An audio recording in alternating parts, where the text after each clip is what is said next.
అందరికీ నమస్కారం. నా పేరు రమ. వరించిన బంధం 36వ భాగం. రచయిత నీలిమ గారు.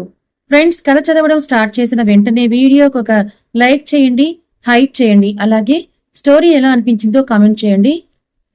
ఇప్పటి వరకు కరణ్ తన కోసం వేచి ఉన్నాడా లేదా అని కొంచెం పాటి అనుమానం వచ్చినా సరే, ఎక్కడో ఏదో మూలన ఆశతో బ్రతికేసింది. కానీ ఈరోజు తను ప్రాణానికి ప్రాణంగా ప్రేమించిన కరణ్ తన చెల్లికి భర్తగా ఆమె కళ్ళ ముందు పరిచయం అవ్వగానే డీప్ షాక్ లోకి వెళ్లిపోయింది. ఎలా రియాక్ట్ అవ్వాలో కూడా తనకి తెలియదు. తన కాళ్ళలో సత్తు అంతా ఎవరో లాగేసినట్టు కాళ్ళు నిలబడడానికి కూడా ఓపిక లేనట్లుగా అయిపోయింది. ఇంకొక నిమిషం కూడా అక్కడ ఉండలేక కళ్ళల్లోంచి జాలు వారుతున్న కన్నీళ్లను అదుపు చేయలేక రూమ్ లోకి వెళ్లిపోతుంది. ఆమె మానసిక స్థితి ఎలా ఉందో అక్కడ వారికి తెలియనిది ఏం కాదు. అందువల్ల చూసినా చూడనట్టే వదిలేశారు. కానీ సాక్షి మాత్రం అక్క స్ట్రెస్ తీసుకోకూడదు అని తెలిసి ఆమె దగ్గరికి వెళ్లాలని ఒక అడుగు ముందుకు వేసినా రెండో అడుగు పడలేదు. ఎందుకంటే ఇప్పటి వరకు తనకి పెళ్ళయిందని విషయం చెప్పింది, కానీ తన భర్త కరణ్ అని చెప్పలేదు. కానీ ఇప్పుడు నువ్వు నన్ను మోసం చేశావా అనే ప్రశ్న తన అక్క నోటి నుంచి వస్తే అనే సందేహం ఆమెలో ఉండిపోయింది. లేదు లేదు, నేను ఇలా ఉండిపోతే అక్కడ అక్క పరిస్థితి ఇంకెలా ఉంటుంది? నన్నేమైనా అనని పడతాను, చెల్లినే కదా అని అనుకుని లోపలికి వెళ్లి అక్క ప్లీజ్ కామ్ డౌన్ అని అంటూ తన భుజం మీద చెయ్యి వేస్తుంది. కానీ అవి తలెత్తే ప్రయత్నం చేయలేదు. తలదించుకొని ఏడుస్తూ ఉండిపోయింది. ఆమె గుండె ఈ క్షణం బద్దలైపోయింది. క్యాన్సర్ వచ్చినప్పుడు కరణ్ని వదులుకోవడానికి సిద్ధపడింది. కానీ ఆ రోజు ప్రేమతో పనిచేసింది. అదే ప్రేమ మీద నమ్మకం ఉంచి తన ప్రేమ గెలుస్తుందని హోప్స్ పెట్టుకుని ఇప్పటి వరకు ఉండేది. ఈ క్షణం అవన్నీ తుడుచుకు పెట్టుకుపోయేసరికి ఆమె బాధ అంతా ఉప్పెనలా ఉప్పొంగిపోతుంది. ఏ క్షణం బరెస్ట్ అయిపోతుందో తెలియని తను తన మనసుని కంట్రోల్ చేసుకుని సాక్షి కౌగిలిలో ఒదిగిపోయి అలా ఉండిపోతుంది మౌనంగా. ప్లీజ్ అక్క, నేను చెప్పేది విను. కరణ్ గారిని నేను కావాలని పెళ్లి చేసుకోలేదు. అది అనుకోకుండా జరిగిన పెళ్ళని చెప్పి ఇంకొక విషయం కూడా చెప్తుంది. తను విడాకులు కోరిన సంగతి. కాసేపటికి పెద్దవాళ్లు పిలిచిన పిలుపుకి ఆమె మనసుని కంట్రోల్ చేసుకుని మరొకసారి ఫేస్ వాష్ చేసుకుని ఇద్దరు అక్క చెల్లెళ్ళు బయటకొస్తారు. అమ్మా అవిక, నీకు అక్షయ్కి పెళ్లి చేయాలని అనుకుంటున్నాం, మరి నీ నిర్ణయం ఏంటి అని శ్రీనివాసరావు గారు అడిగిన ప్రశ్నకి 2 నిమిషాలు సైలెంట్ గా ఉండిపోయిన అవిక 3వ నిమిషం గట్టిగా ఊపిరి పీల్చుకుని వదిలి నాకిష్టమే డాడీ అని అంటుంది. అమ్మా అవిక, ఈ అబ్బాయి నీకు ముందే తెలుసు. మేం కొత్తగా పరిచయం చేయాల్సిన అవసరం లేదు. ఇకపోతే ఈ అబ్బాయికి నీకు పెళ్లి చేయాలని మేమందరం నిర్ణయించుకున్నాం. ముఖ్యంగా ఈ పెళ్లి ప్రపోజల్ తెచ్చింది మీ మరిది గారు కరణ్. మరి నీ అభిప్రాయం ఏంటి? నీకు ఇష్టమా కాదా? నీ నిర్ణయం ఏదైనా నిర్భయంతరంగా చెప్పు అని అంటారు శ్రీనివాసరావు గారు సూటిగా అవిక కళ్ళల్లోకి చూస్తూ. నో చెప్పక్క, నో చెప్పు అని ఆల్రెడీ నేను కరణ్ గారికి డివోర్స్ ఇస్తానని నీకు తెలిసింది కదా. ఇప్పుడున్న మళ్ళీ మీ ఇద్దరు కలిస్తేనే బాగుంటుంది. నువ్వు ఇక్కడ నో చెప్తే చాలు, తర్వాత మీ ఇద్దరు కలిసేలా నేను ఆలోచిస్తానని మనసులోనే అనుకుంటుంది సాక్షి. ఏం చెప్తుందా అని కరణ్ కూడా క్యూరియాసిటీగా ఎదురు చూస్తూ ఉంటాడు అవికా సమాధానం కోసం. అంతకన్నా ఎక్కువ ఆతృతగా అక్షయ్ గుండెను అరచేతిలో పెట్టుకుని మరీ ఎస్ చెప్తే తనకి తెలిసిన అన్ని దేవుళ్ళకి దర్శనం చేసుకుంటానని హామీ ఇచ్చుకుంటున్నాడు. వీళ్ళందరి ఎదురు చూపులకి ఫలితంగా అప్పటి వరకు మౌనంగా ఆలోచిస్తూ ఉండిపోయిన అవిక నాకిష్టమే డాడీ అని అంటుంది. ఇది ఏమాత్రం ఎక్స్పెక్ట్ చేయని సాక్షి కళ్ళు 2 పెద్దవి చేసుకుని తను ఎందుకలా చెప్పిందో అని ఆలోచించడం మొదలు పెడుతుంది. కానీ కరణ్ పెదవులపై చిన్న చిరునవ్వు వచ్చి చేరుతుంది తన సమాధానానికి. అతడికి తెలుసు కదా ఆమె మనసు ఏంటో, ఆమె మనసు ఎలా ఆలోచిస్తుందో. అందుకే అంత ధైర్యంగా తను ఒప్పుకోకపోతే పరువు పోతుందని తెలిసినా తెగించి మరీ పెళ్లి చూపులు ఏర్పాట్లు చేయించగలిగాడు. కానీ మనం ఎన్ని అనుకున్నా ప్రేమ విషయంలో కొన్ని తప్పులు సహజంగా జరుగుతూ ఉంటాయి. అలాగే ఇప్పుడు కూడా అవిక ఎలా ఆలోచిస్తుందో అని ఇప్పటి వరకు పడిన టెన్షన్ ఆ ఒక్క మాటకి పోయింది. తన లైఫ్ సెటిల్ అయిపోతే అందరికన్నా ముందు ఆనందించేది కరణే. వీళ్ళందరూ ఒక బంధాలతో ముడిపడి ఉన్నారు కాబట్టి తన కోసం ఆలోచిస్తున్నారు. కానీ కరణ్ కి ప్రాణానికి ప్రాణంగా ప్రేమించిన అమ్మాయి ఎందుకు వెళ్ళిందో, ఎక్కడికి వెళ్ళిందో తెలియని అయోమయ పరిస్థితిలో ఉన్న అతనికి అనుకోకుండా అతని చేతులు కట్టిపడేసి సాక్షితో పెళ్లి జరిపించారు పెద్దలందరూ. పెళ్లి బంధానికి విలువనిచ్చి సాక్షి మనసుకి ప్రాధాన్యత ఇచ్చి సాక్షిని యాక్సెప్ట్ చేశాడు. కానీ అవిక మీద చిరాకు, ద్వేషం అలాంటివేమీ కలగలేదు. థ్యాంక్ యూ రా, నా నమ్మకం పోగొట్టుకోలేదు నువ్వు అని మనసులోనే అనుకుంటాడు. అప్పుడు ఆ క్షణం తన వైపే అభిమానంగా చూస్తూ ఇంకా అక్షయ్ ఆనందానికైతే అవధుల్లేవు. ఎన్ని ప్రయత్నాలు చేయాలో, ఎంత బ్రతిమలాడాలో తనని ఒప్పించడానికి అని అనుకున్నాడు. కానీ ఇంత ఈజీగా తను ఎస్ చెప్తుందనుకోలేదు. దీని వెనుక ఏదైనా కారణం ఉందా అని ఆలోచిస్తూ ఉన్న టైంలో కానీ నేను ఆయనతో కొంచెం మాట్లాడాలని అంటుంది అవిక. అందరి వైపు చూడలేక కళ్ళు కిందకి పెట్టి చూస్తూ వెంటనే వితిన్ సెకండ్స్ లో తన ముందు నుంచుంటాడు అక్షయ్. అతని ఆరాటానికి అందరూ ముసిముసిగా నవ్వుకుంటారు. చూడండి, అసలు మా వాళ్ళు మీకెలా తెలుసు అని సూటిగా అక్షయ్ కళ్ళలోకి చూస్తూ అడుగుతుంది. ఎలా అంటే నాకేం తెలుసు, ఇక్కడికి వచ్చే వరకు నాకు తెలియదు ఇది మీ ఇల్లని. పెళ్లి చూపులు ఏర్పాటు చేశాం, నువ్వు వచ్చి తీరాల్సిందే అని మా పేరెంట్స్ ఆర్డర్ వేశారు. సో అలా బయలుదేరిన నాకు అనుకోకుండా ఇక్కడ మిమ్మల్ని చూసిన తర్వాతే తెలిసింది ఇది మీ ఇల్లే అని. ఎందుకంటే మీ పేరెంట్స్ కూడా నాకు తెలియదు కదా అని వేరే లెవెల్లో యాక్టింగ్ మొదలు పెట్టేస్తాడు అక్షయ్. అతని కళ్ళు ఒకటి చెప్తుంటే అతని పెదవులు మరొకటి చెప్తున్నాయి. అది స్పష్టంగా అర్థమైంది అవుకకి. కానీ అడిగినా వేస్ట్ అని తనకు అనిపించి ఇంకా ఎక్కువ ఆర్గ్యూ చేయకుండా, ఓకే నేను నీతో ఒక విషయం మాట్లాడాలి, అది బాగా విని అప్పుడు నాతో పెళ్లికి ఒప్పుకుంటే రెడీగా ఉండు, లేదంటే నీ ఇష్టం అని కేర్లెస్ గా చెప్తుంది. ఓకే మేడం గారు, మీరింత గట్టిగా చెప్తున్నారంటే నేను పారిపోయే విధంగా అడుగుతారేమో అని బయటికి అంటూ, నువ్వు ఎలాంటి కండిషన్స్ పెట్టినా నేను ఒప్పుకొని తీరుతాను, నిన్నైతే వదులుకోను. ఎవరైనా అదృష్టం తలుపు కొట్టి లోపలికి వస్తానంటే చేజార్చుకోవడానికి నేనేమైనా వెదవనా అని మనసులోని అనుకుంటాడు. ఇటు చూస్తే అర్జున్ ప్రణవులకి హల్దీ ఫంక్షన్ మొదలైపోతుంది. వాళ్ళు వీళ్ళు కలిసి ఒక దగ్గరే జరుపుకోవాలని ముందే అనుకోవడంతో వాళ్ళకి వీళ్ళకి మధ్యలో కన్వీనియంట్ గా ఉండే ఒక చిన్న ఇల్లు అద్దెకు తీసుకున్నాడు అర్జున్. తెల్లవారు 4 గంటల నుంచి ఆ ఇంట్లో సందడి మొదలైపోయింది. పెద్దవారు అప్పుడే స్నానాలు ముగించేసి మామిడి తోరణాలు కట్టించి హల్దీకి కావాల్సిన ఏర్పాట్లన్నీ దగ్గరుండి చేయించడంలో నిమగ్నమైపోతే కాబోయే జంట ఇంకా కొత్త జంట కలిసి ఎలా ఎంజాయ్ చేయాలి ఒకరి మీద మరొకరు అని ప్లాన్స్ వేసుకుంటున్నారు. ముందుగా ముత్తైదువుల చేత మొదలు పెట్టించి తర్వాత అర్జున్ వాళ్ళ అమ్మా నాన్నగారు పసుపు రాసి అక్షింతలు వేస్తారు. నేను వెయ్యనని ఎంత మొండిగా అంటున్నా కన్నతల్లి మీకన్నా మంచి దీవెనలు ఇంకెవరికి ఉంటాయి, ఇలాంటివన్నీ మేము పట్టించుకోము. ప్రేమ, అనురాగాలు, ఆప్యాయతలు ముఖ్యం, కానీ పసుపు కుంకాలు ముఖ్యం కాదు. ముత్తైదు అంటారు, తప్పులేదు, కానీ మీ కూతురికి మీరు చేయడంలో కూడా తప్పు లేదు కదా. మీ తర్వాతే ఎవరైనా సరే మీ కూతురికి కన్నతల్లి కన్నా ఎక్కువ దీవెనలు ఎవరివ్వగలరు చెప్పండి అని అంటూనే బలవంతంగా ఆవిడ చేత కూడా అక్షింతలు వేయిస్తారు రజని గారు ప్రణవికి.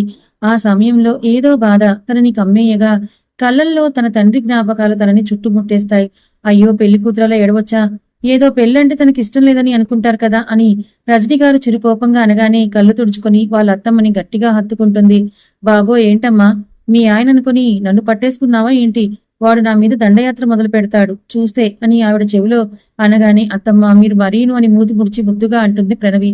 అలా వచ్చిన వాళ్ళందరూ అక్షింతలు వేసి ఆశీర్వదించి వెళ్ళిపోగాని ప్లాన్ లో భాగంగా ప్రణవి చెయ్యి పట్టుకుని అక్కడి నుంచి పక్కకు తీసుకుని వెళ్ళిపోతాడు అర్జున్.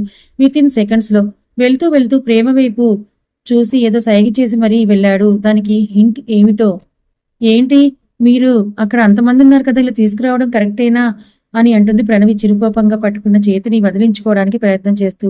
నా పెళ్ళానే కదా నేను తీసుకుని వచ్చాను, ఎవరికంతా బాధ అని తన చేతిని వదిలేసి 2 చేతులు ఫోల్డ్ చేసి కళ్ళు ఎగరేస్తూ అడుగుతాడు. హలో, పెళ్ళాం కాదు, ఇంకా పెళ్ళాన్ని అవడానికి 2 డేస్ టైం ఉంది సార్ అని అంటుంది అతని ముఖం ఎదురుగా చిటిక వేస్తూ.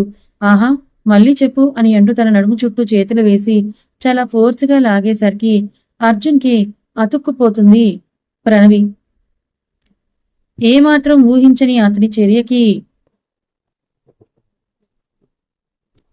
ఆహా అవునా అని సాగదీస్తూ లంగా ఉనిలో కనీ కనిపించిన ప్రణవి నడుముపై 2 చేతులు వేసి దగ్గరికి లాక్కుంటాడు. ఏమాత్రం ఊహించిన అతని చర్యకి అవాక్కై అతని ఛాతీకి బలంగా అతుక్కుపోతుంది. ఇంకా ఇంకా తనలో పొదువుకుంటూ అతని చేతుల్ని చాలా టైట్ గా ముడివేస్తూ గ్యాప్ కూడా లేకుండా పట్టుకుని ప్రణవి కళ్ళల్లోకి మత్తుగా చూస్తూ, ఇప్పుడు చెప్పు, నువ్వు నా పెళ్ళానివి కాదా, పెళ్ళానికి కాకుండా ఇంత దగ్గరగా ఉన్నావా, నీ దృష్టిలో పెళ్లి అంటే తాలి మెడలో పడిన తర్వాత తనువులు 2 కలిస్తేనే మొగుడు పెళ్ళాలంటారు అందరూ, కానీ నా దృష్టిలో మనసులు కలిస్తేనే మొగుడు పెళ్ళాలవుతారు. మనిద్దరికీ తనువులు ఇంకా కలవలేదేమో, కాని మన మనసులు ఎప్పుడో ముడిపడిపోయాయి.